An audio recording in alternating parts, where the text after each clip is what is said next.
नमस्कार दोस्तों। आज हम लोग देखेंगे स्कूल मैनेजमेंट एंड लीडरशिप का एक और इम्पोर्टेंट टॉपिक जिसका नाम है नेतृत्व के सिद्धांत, थ्योरीज ऑफ लीडरशिप। ठीक है, तो अब जैसे कि ये वाली बुक तो हम लोग देख ही रहे हैं, नेक्स्ट बुक जो दूसरी वाली है वो भी हम लोग जल्द ही स्टार्ट कर देंगे। ठीक है, तो सबसे पहला कि आप लोग नोट डाउन करते रहें जो भी इंपॉर्टेंट पॉइंट्स मैं बता रहा हूँ, क्योंकि यही अगर आप लोग लिखेंगे, हाईलाइट कर देंगे तो भी थोड़ा सा मार्क्स में मतलब मार्क्स अच्छे मिल जाएंगे। ठीक है, तो चलिए स्टार्ट करते हैं, क्योंकि थोड़ा सा वीडियो बड़ा हो सकता है, इस पर काफ़ी पॉइंट्स हैं इस पर जो इम्पोर्टेंट हैं। ठीक है, तो टोटल जो नेतृत्व के सिद्धांत हैं, तो टोटल मैं पहले बता दूं कि 8 सिद्धांत है टोटल, और आठों के बारे में हम लोग एक एक करके देखेंगे। ठीक है, तो चलिए स्टार्ट करते हैं। पहला इस पे दिया गया है, हाँ पहला इस पे दिया गया है, एक सेकेंड। नेतृत्व का ग्रेट मैन सिद्धांत, किसका? ग्रेट मैन थ्योरी दी गई है इस पे नेतृत्व की। और इस सिद्धांत के अनुसार महान नेता पैदा होते हैं, इन्हें बताया नहीं जा सकता। ठीक है, कुछ नेता ऐसे होते हैं जिनको पहले से कुछ भी नहीं बताया जाता, वो बचपन से ही इतना आदत सीख साख के आते हैं, जो नेता की खूबियाँ होती है उनको। ठीक है, तो फिर इस पे क्या दिया गया है, ये कुछ आवश्यक आंतरिक विशेषताएं लेकर पैदा होते हैं। ये विशेषताएं हैं जैसे करिश्मा, ठीक है, विश्वास, कॉन्फिडेंस लेवल बहुत हाई होता है। ये विशेषताएं इन्हें स्वाभाविक रूप में जन्म लेने वाले नेताओं की श्रेणी में ले आते हैं। ठीक है, आप लोगों ने वैसे अपने सहपाठियों के बारे में भी देखा होगा, या फिर आसपास जो भी कुछ ऐसे नेता भी हैं जो मतलब कि बिना पढ़े लिखे भी मान सकते हैं, या फिर बचपन से ही उनकी बच्चों पे अगर देखेंगे तो बचपन से ही उनको मतलब कि एक कॉन्फिडेंस लेवल हाई होता है कोई भी चीज़ करने का, तो वो एक अच्छे नेता आगे जाके बन सकते हैं। ठीक है, फिर इसके बाद नेता ही नहीं, मतलब कि हेड भी आप मान सकते हैं कि कोई भी, जैसे कि ऑफिस है, ऑफिस का हेड भी आप मान सकते हैं कि बन सकता है। तो जरूरी नहीं है कि वो नेता नगरी में ही कूदे, बट जिसका भी कॉन्फिडेंस लेवल जो हाई होगा वो एक अच्छा लीडर बन सकता है। ठीक है, फिर इसके बाद दिया गया है ग्रेट मैन सिद्धांत की मान्यता है नेतृत्व की क्षमता आंतरिक, मतलब कि इनहेरिट हेरियंस है। इसलिए इसका कथन है कि महान नेता पैदा होते हैं, उन्हें बताया नहीं जा सकता। Great leader are born not made. ठीक है, क्या होते हैं? पैदा होते हैं, बनते नहीं है। यह सिद्धांत अक्सर महान नेताओं को एक साहसी, पौराणिक और बहादुर भाग्यशाली के रूप में चित्रित करते हैं, और इस प्रकार आवश्यकता अनुसार नेतृत्व को ऊंचा उठाने का प्रयास करते हैं। यही ग्रेट मैन टर्म का प्रयोग किया गया है, और क्योंकि इस समय नेतृत्व को मुख्य रूप से पुरुष वर्ग का गुण माना जाता था, और यह टर्म विशेष रूप से मिलिट्री सेना नेतृत्व में प्रयोग किया जाता था। ठीक है, तो महिलाओं का इसमें वहाँ पे कोई भी रोल नहीं था। फिर इसके बाद दिया गया नेतृत्व का विशेष गुण सिद्धांत, ट्रेट थ्योरी है ये। और देखिए ये सब याद रखिएगा थोड़ा सा, जिससे कि थोड़ा सा जो कंफ्यूजन होगी वो दूर हो जाएगी। फिर इस पे दिया गया है, अब देखिए पहले वाले में क्या दिया गया था, जो ग्रेट मैन थे उनने क्या बताया कि वो जो भी हैं वो महान नेता वो पैदा होते हैं। ठीक है, तो सिर्फ ये याद रखिए कि महान नेता जितने भी हैं वो पैदा होते हैं। और फिर इस पे क्या बताया गया है, इस सिद्धांत की मान्यता है कि मनुष्य में कुछ निश्चित विशेषताएं एवं विशेष गुण जन्मजात होते हैं। वे गुण उस व्यक्ति को अच्छा नेतृत्व प्रदान करते हैं और एक अच्छा नेता बनाते हैं। ठीक है, तो ये कैसा है, एक ऐसे विशेष गुण जो जन्म से ही उनको मिलते हैं या फिर आ जाते हैं। फिर इसके बाद दिया गया है ट्रेट थ्योरी प्राय विशेष व्यक्तित्व की पहचान को स्पष्ट करता है। नेता के द्वारा की गई से व्यवहारगत विशेषताओं को सम्मिलित करता है।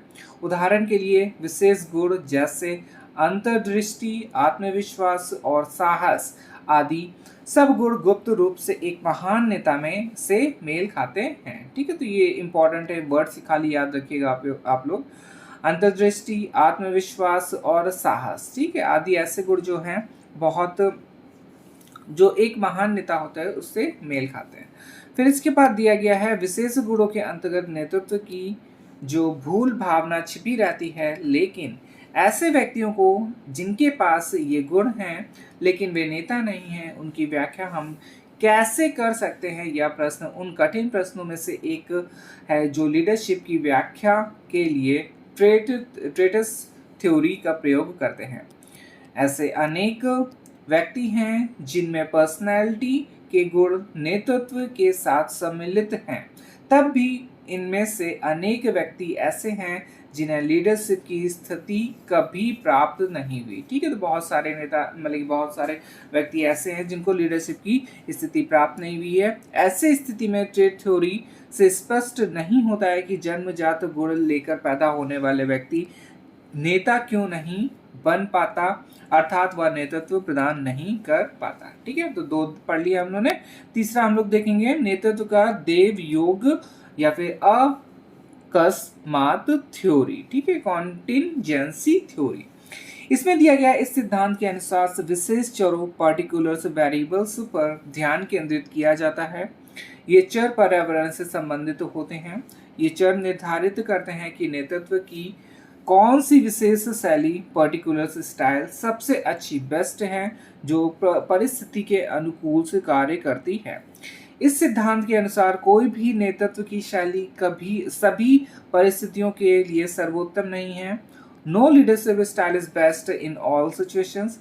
सफलता का राज विभिन्न चरों नंबर ऑफ वेरिएबल्स पर निर्भर करता है। इसमें नेतृत्व शैली अनुगमनकर्ताओं के गुण क्वालिटीज ऑफ फॉलोअर्स और परिस्थिति के पक्ष एस्पेक्ट ऑफ सिचुएशन से सम्मिलित रहते हैं। ठीक है, तो ये तीसरे नंबर में क्या दिया गया, नेतृत्व का द्वियोग के बारे में हम लोगों ने देखा। फिर इसके बाद 4th नंबर में दिया गया नेतृत्व का परिस्थितिवश सिद्धांत, सिचुएशनल थ्योरी। इस सिद्धांत के अनुसार नेता उद्देश्य के आधार पर, ध्यान दीजिएगा, उद्देश्य के आधार पर यहाँ पे बोला गया, उद्देश्य के आधार पर परिस्थिति पर निर्भर चरों को क्रियात्मक रूप देता है, अर्थात परिस्थिति के अनुसार निर्णय लेता है। यह सिद्धांत स्पष्ट करता है नेतृत्व की विभिन्न शैलियां जो हैं किसी निश्चित निर्णय लेने के लिए अधिक उपयुक्त हो सकती हैं, लेकिन परिस्थिति के अनुसार निर्णय लेने से तात्कालिक समस्या को आसानी से हल किया जा सकता है। उदाहरण के लिए एक परिस्थिति ऐसी है जिसमें नेता समूह के सदस्यों में बहुत अधिक ज्ञानी और अनुभवी है। ऐसे परिस्थितियों में एक तंत्रीय जो निरंकुश और ऑथोरिटेरियन शैली अधिक उपयुक्त हो सकती है। एक अन्य उदाहरण में जहां ग्रुप के सदस्य कौशल से परिपूर्ण हैं, विशेषज्ञ हैं, वहां प्रजातांत्रिक शैली अधिक प्रभावशाली हो सकती है। अतः इस सिद्धांत के अनुसार नेता को समय और परिस्थिति को ध्यान में रखकर निर्णय लेना पड़ता है। ठीक है, तो ये सीधे सीधे पूछा जा सकता है, नहीं पूछा क्योंकि एमसीक्यू आना नहीं है, तो आपको ये थोड़ा सा पॉइंट याद रखने पड़ेंगे कि नेतृत्व का परिस्थितिवश सिद्धांत के बारे में क्या क्या आप लोगों को इस पे हमने बताया। ठीक है, तो इसको नोट डाउन कर लीजिएगा शॉर्ट में। फिर इसके बाद है 5वां पॉइंट, नेतृत्व का व्यवहारगत सिद्धांत। इंपॉर्टेंट है क्योंकि नेता के जो भी व्यवहार पे ही सारा काम टिका होता है। अगर अच्छा व्यवहार होगा तो नेता पॉपुलर होगा, अगर बुरा व्यवहार होगा तो फिर नेता आप लोग खुद ही समझ सकते हैं कैसा होगा वो। इस सिद्धांत का विश्वास पर आधारित है कि महान नेताओं को बनाया जाता है, ये जन्मजात नहीं होते हैं। ठीक है, तो ये व्यवहार जो होता है वो जन्मजात से नहीं होता है, सिचुएशन के हिसाब से व्यवहार सबका अलग अलग बदल जाता है। यह सिद्धांत ग्रेट मैन सिद्धांत के बिल्कुल विपरीत है। ठीक है, तो ये किसके विपरीत है? ग्रेट मैन सिद्धांत के जस्ट अपोजिट है। यह सिद्धांत व्यवहारवाद पर चलता है और नेता के क्रियाकलापों पर केंद्रित रहता है।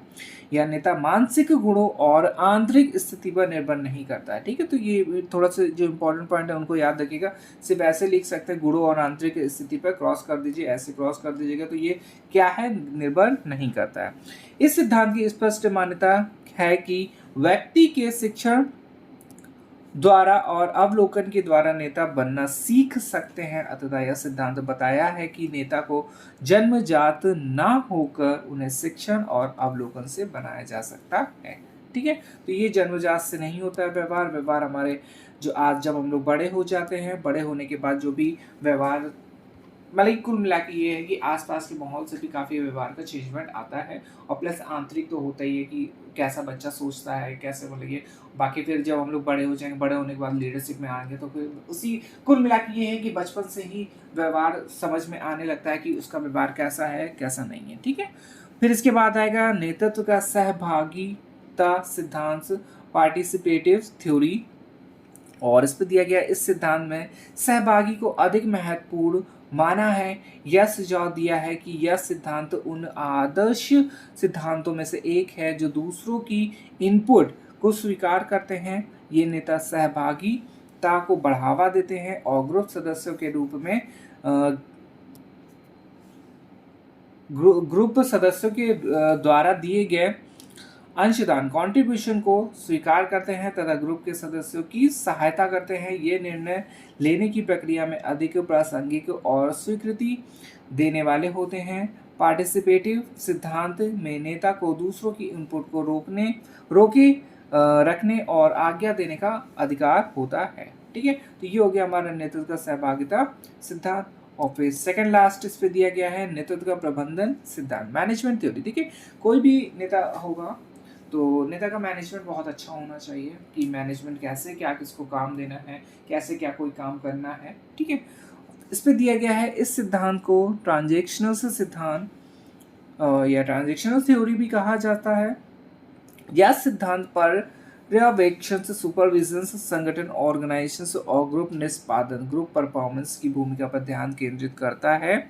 यह सिद्धांत नेतृत्व का एक व्यवस्था है, सिस्टम है पर आधारित होता है और इसमें पुरस्कार, रिवॉर्ड और दंड, पनिशमेंट दोनों सम्मिलित हैं। मैनेजरियल सिद्धांत अक्सर व्यवहार मतलब कि बिजनेस में प्रयोग होते हैं और इसके अंतर्गत जब कार्यकर्ता एम्प्लॉय सफलता प्राप्त करता है तब उन्हें पुरस्कार या रिवॉर्ड दिया जाता है। जब वे फेल हो जाते हैं तो उन्हें दंड दिया जाता है या निंदा अथवा झिड़क दिया जाता है। ठीक है, तो अब ये किसके अंडर आया है ये वाला सिद्धांत? तो नेतृत्व का प्रबंधन मतलब कि मैनेजमेंट थ्योरी के अंदर आपको रिवॉर्ड्स मिलेगा और क्या मिलेगी? पनिशमेंट मिलेगी। आप अच्छा काम करेंगे तो आपको क्या मिलेगा? रिवॉर्ड्स मिलेगा, और अगर आपको मतलब कि आप लोग अच्छा काम नहीं करेंगे तो पनिशमेंट भी दिया जाएगा और डांट फटकार भी मिल सकती है। फिर इसके बाद लास्ट इस पे दिया गया है नेतृत्व का संबंधीय सिद्धांत, रिलेशनशिप थ्योरी दी गई है और इस सिद्धांत को ट्रांसफॉर्मेशन थ्योरी। ठीक है, अब देखिए किसको कौन सी थ्योरी बोला जाता है, इसको आप लोग सीधे सीधे लिख लेंगे कि नेतृत्व का सिद्धांत थ्योरी को और क्या बोला जा सकता है, तो क्या बोला जाएगा? ट्रांसफॉर्मेशनल थ्योरी भी कहा जा सकता है। ठीक है, फिर दिया गया है इसका मुख्य केंद्र वे संबंध मतलब कि संबंध है, कनेक्शंस होते हैं जो एक नेता और उसके अनुयायी फॉलोअर के मध्य होते हैं। इस सिद्धांत के अनुसार जो है नेता जो है लोगों को प्रेरित या मोटिवेट करते हैं और इंसेंटिव देते हैं और इस प्रकार ग्रुप के सदस्यों की सहायता करते हैं या प्रेरणा और सहायता सदस्य के महत्व को देखकर और कार्य को उच्च स्तरीय करने के लिए दिए जाते हैं।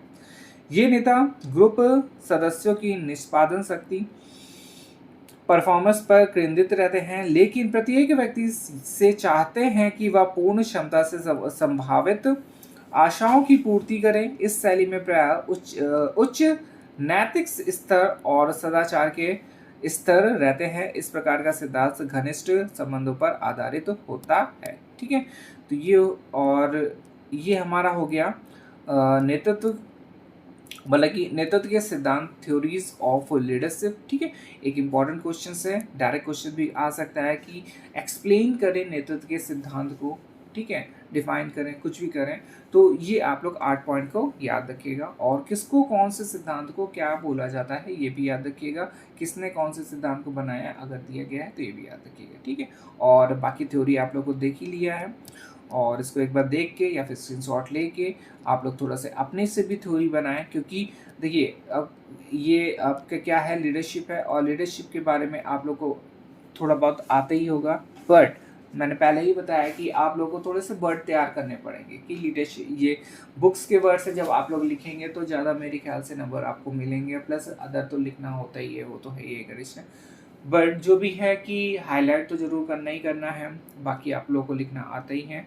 तो फिर हम लोग आज इसको इतना ही रखते हैं, नेक्स्ट वीडियो में हम लोग और भी इंपॉर्टेंट क्वेश्चंस के साथ मिलेंगे।